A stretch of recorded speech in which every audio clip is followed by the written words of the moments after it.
खुलुमबाय बे समाव आङो दंफैयो उदालगुरि जिल्लानि सिङाव थानाय भकतपारा हालामाव आरो भकतपारा हालामनि से नं माजगाव नैबे गामियाव दंफैयो आरो बे गामियावहाय भकतपारा मोदैबारि बियाब बाथौ गौथुम आफादनि 32थि बोसोरसालिया जथुम्माया सोलिगासिनो दङ आरो बेवहाय हाबाफारि बायदियै फुंनि खेराइसालि थारनायनिफ्राय लानानै दासिम 6थि हाबाफारि बायदियै लाइमोनफोरनि सावराय जथुम बे सोलिगासिनो दङ आरो बे हाबाफारियावहाय उदालगुरि जिल्ला लाइमोन आफादनि लेङाइ आफादगिरि सामेलसन हायनारि बिथाङा बिबुंथि लाखिगासिनो दङ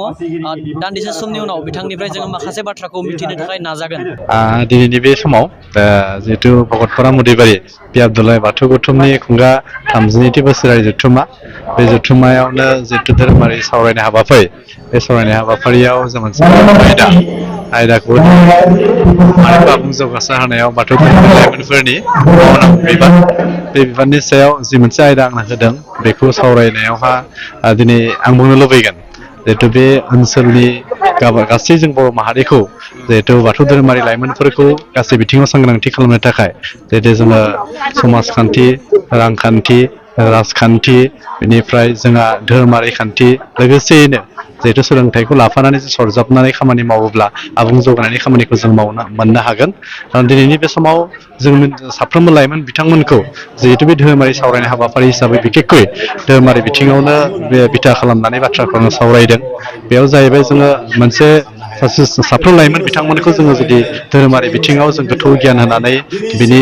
स्पिरिचुवेल नलेजफोरखौ जोङो मोजाङै बिथांमोननो होनो हायाब्ला जि इयुन जेनेरेसनाव जाय लाइमोनफोरा दिनै सोलोंथाइ लागासिनो दङ बिथांमोना गावनि जिउखौ दानो थांनायाव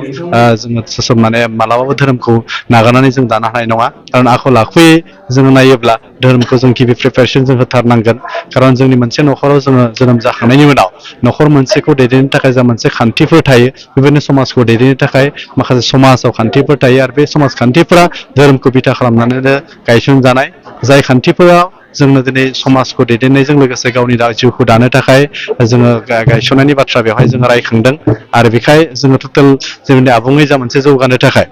जोंनो धोरोमनि बे मोनसे जौगानायनि बेलायाव सोलोंथाइजों लोगोसे धोरोमारि सोलोंथाइखौ जोङो नांखाथारगोन दा बेखायनो दिनैनि बे समाव आङो बे खुंगा 32थि